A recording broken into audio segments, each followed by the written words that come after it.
মধ্যে গভীর প্রেম।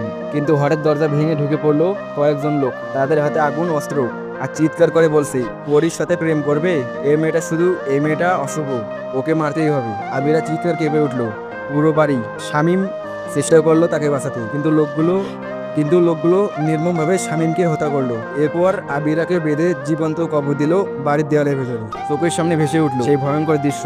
আগুনে জ্বলছে চারপাশে। আবিরার বুক বিদার কান্না, দেয়ালে চাপা পড়ছে এক নিষ্পাপ প্রেম। আলো নিভে গেল, আবার তারা ফিরে এলো বর্তমান সময়ে।